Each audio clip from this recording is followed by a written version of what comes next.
Economista Galo Cabanilla, canciller de la UTEG, está con nosotros. Él es el director de Piensa Ecuador, que es un colectivo que no sé, no tengo claro todavía si va a activar políticamente en estos próximos meses, próximas elecciones, pero eso es harina de otro costal por ahora. ¿Cómo está, economista? ¿Me está escuchando, Galo? Sí, claro, un gusto saludarlo, Jimmy. Muchas gracias por la invitación. A ver, economista, usted sostiene que reducir las tasas de interés es absolutamente necesario para reactivar la economía. Todos estamos de acuerdo con eso, pero la pregunta es ¿cuál es la vía? Porque hay gente que plantea o que cree a lo mejor que esto es más o menos una decisión del presidente de la República, un mágico por decreto bajó las tasas de interés, o que la Asamblea puede de alguna manera dirigir el tema hacia la baja de las tasas de interés. ¿Cómo se bajan las tasas de interés? ¿Eso no es el mercado el que lleva a la baja o al alza las tasas de interés? Yo en algún momento manifesté que la punta del ovillo para activar nuevamente la sociedad, el país y la economía era la vacunación. Y en efecto se dio eso. Ahora, para una verdadera reactivación económica, es fundamental bajar las tasas de interés. ¿Y de qué se trata? Efectivamente, como usted dice, existe pues la Junta Bancaria, existen realmente dos organismos que analizan la oferta monetaria, que revisan el tema de las tasas de interés. Y esta revisión obedece a una fórmula. Y esta fórmula es la que contiene distintas variables. Una de ellas es el riesgo país. Pero es tan manipulada esta fórmula, estos indicadores, que al final no se obtiene el resultado. Acuérdese usted, cuando ganó el señor Lasso la presidencia, el riesgo país bajó sustancialmente. ¿Cuánto bajaron las tasas de interés? Absolutamente nada. Y eso no tiene lógica ni tiene sentido. Cuando se habla de las tasas de interés son en la punta del ovillo, como digo, para reactivar la economía. ¿Por qué? Porque al proveerle de flujos económicos, de flujos financieros a las empresas pequeñas, medianas y grandes empresas, es que se permite que las mismas inviertan, que las mismas se reactiven, que las mismas se arriesguen a nuevas, a mejorar, a ampliar su actividad económica. ¿Por qué dicen que el mercado lo debe hacer? Lamentablemente esa es una concepción errada. En los Estados Unidos, por ejemplo, usted puede cobrar tasas de interés hasta del 50% y no es ilegal. Ya. Sin embargo, las tasas de interés son muy bajas. ¿Por qué son muy bajas? Porque el mercado las regula. ¿Por qué las regula? Porque en los Estados Unidos hay competencia perfecta. Hay muchos participantes en el mercado. En el Ecuador no hay una competencia perfecta, hay un oligopolio. Son 4 o 5 bancos que tienen el mayor patrimonio, el mayor capital y que son los que dominan. Esto no es un pronunciamiento en contra de bancos ni del sistema financiero privado, ni mucho menos. El propio presidente Lasso ofreció como parte de su campaña, como parte de lo que iba a hacer en el gobierno, dar créditos al 1% a 30 años a través de la banca pública.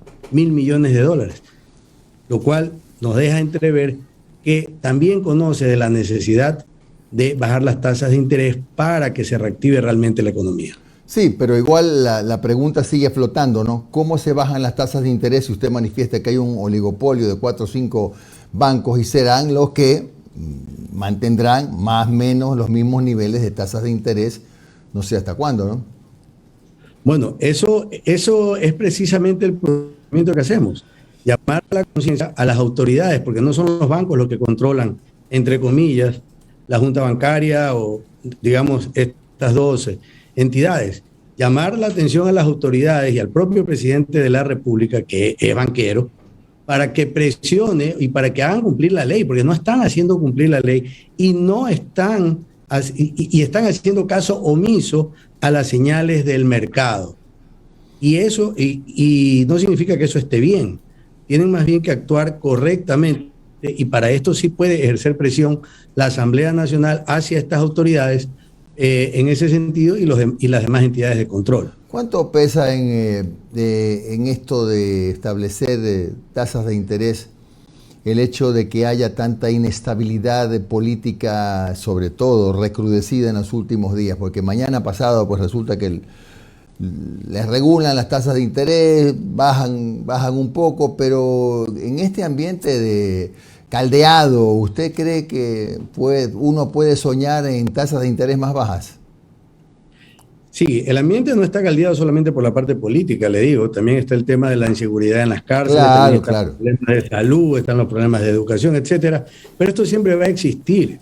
En el Ecuador deberíamos tener un consenso básico sobre lo que es el estado de la economía y sobre lo que son las otras situaciones. El estado de la economía debe estar siempre orientado hacia mantener un status quo, hacia mantener un bienestar, y en eso debemos estar de acuerdo todos los actores, tanto públicos como privados. De ahí que la tasa de interés, más allá de esta cuestión política, no tiene por qué verse relacionada con eso. Debe aplicarse, como le digo, la ley, y debe aplicarse el sentido común. Dado que inclusive los bancos hoy por hoy, de acuerdo a los informes que ellos mismos manifiestan, tienen mucho dinero guardado, pero no lo están haciendo fluir, solamente lo tienen guardado. Y necesitamos que fluya el circulante en la economía para que se dinamice. Esa es la receta económica, si lo queremos ver así. Claro, pero bueno, también hay otros factores, y usted sabe más que yo, porque usted es economista, yo no. Pero también hay otro factor que hace que la economía no se mueva más rápido, como hay muy poca inversión del Estado. Se promulga el Estado más chico, menos Estado. Entonces no hay inversión, por ejemplo, en obra pública. Usted ve ahora, no estoy responsabilizando al gobierno de Lasso, porque recién tiene pocos meses, pero en los últimos 4 años la inversión pública fue casi cero. Fue mínima, fue insignificante. Esto como que también debería de alguna manera ser atendido para ver si hay, lo que usted dice, hay más flujo de recursos en la economía. Sin duda, Jimmy, la inversión pública es un generador de empleo y un dinamizador de la economía, especialmente cuando se hace obras que además son necesarias, ¿no? Uh-huh. Ahora, el tema pasa más que nada por la necesidad de que el gasto público en este momento, luego de una pandemia, la primera, los recursos del Estado sean invertidos en estas obras que son de carácter social y que posiblemente tienen una rentabilidad social, como llamamos los economistas. Pero también debe dársele apertura al capital privado, a los inversionistas privados, en cierto tipo de obras en donde este capital puede sumar, puede ser esa inyección que se necesita en la economía. Lamentablemente hubo un sesgo en este sentido los últimos años y tenemos que abrir la mente, abrir la visión para que el capital privado pueda ingresar, lógicamente dentro de un esquema de regulaciones adecuado para que impulse la economía realmente. Y ahí estamos hablando de rentabilidad financiera, porque el capital privado debe tener rentabilidad financiera. El capital público debe tener rentabilidad social sobre todo. Ese es el esquema que se debe tomar en cuenta cuando hablamos de calidad de gasto público. Economista, Omar Jaime le saluda, buenos días.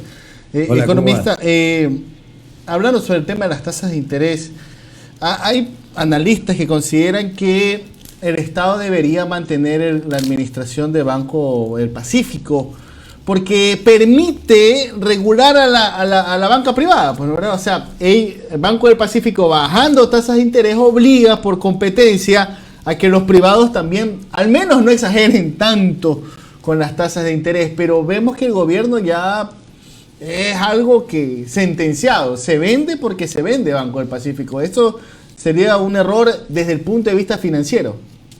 Totalmente de acuerdo con usted. De hecho, yo soy uno de esos analistas que recomendaba no vender el Banco del Pacífico. Uh-huh. Y le doy un ejemplo puntual. Cuando las tasas para los pequeños y medianos empresarios era del 28%, 29%, el máximo de la tasa, el Banco del Pacífico daba intereses, daba préstamos a intereses del 15%. Uh-huh. Y permitía anclar entonces al sector privado, lo obligaba al sistema financiero privado a no levantarse pues demasiado en las tasas de interés. Era una posibilidad de maniobra que tenía realmente el presidente Lasso. Para mí, el mismo hecho aquí en ese sentido, porque la posibilidad de gestión que le daba el Banco del Pacífico ahora ya no la va a tener. y va a depender completamente de este sistema financiero privado, este oligopolio que no está siendo sensible con una economía que tiene que reactivarse y que al final termina afectando a pobres, a ricos, a todo el mundo. Incluso, si tan interesados están en el pago de la deuda externa, grandes sectores económicos, pues bueno, ¿qué país va a poder pagar la deuda externa si se empobrece, si no genera ingresos, no genera riqueza? Vea usted la cantidad de empleos que se ha perdido. Si usted analiza las cifras... Pero, economista, el presidente Lasso el día sábado en la sesión dijo que en 4 meses de gobierno han creado 200.000 empleos. Ya les voy a decir esa cifra. Esa cifra es la siguiente. Resulta que el número de afiliados al Seguro Social disminuyó en 1.200.000. Y en el último año, de enero a agosto, en la cifra hasta agosto, el número de afiliados se redujo de 1.200.000 a 1 millón, ¿no? O aumentó, perdón. Entonces, eso significa que 1 millón de personas son las que realmente han salido de la seguridad social. Pero eso en realidad es una cifra que no es real. ¿Por qué no es real? Porque estamos hablando de pleno empleo, estamos hablando de empleo con beneficios, con seguridad social. Pero ¿y qué pasa con las demás personas que no estaban afiliadas a la seguridad social? Entonces, estamos hablando de una diferencia, de una pérdida de 1 millón de empleos. Yo vaticiné en el año 2020 que se iban a perder 500.000 de empleos y me decían que estaba loco. Al final terminamos perdiendo 1.200.000 empleos. Y aún así, con esa cantidad de empleos que se ha perdido, con esa problemática económica que implica y la pobreza que implica esto, porque son personas que no tienen ingresos, aún así se dan el lujo de devolver una ley, no discutirla, de no aplicar las medidas para bajar las tasas de interés, de no buscar cómo reactivar las unidades económicas. Entonces, en realidad esa es la explicación para esa cifra, pero es una verdad a medias realmente. Muy bien, gracias al economista Galo Cabanilla, canciller de la UTEC, por su comparecencia esta mañana. Un buen día, Galo, muy amable. Muchas gracias, a las órdenes.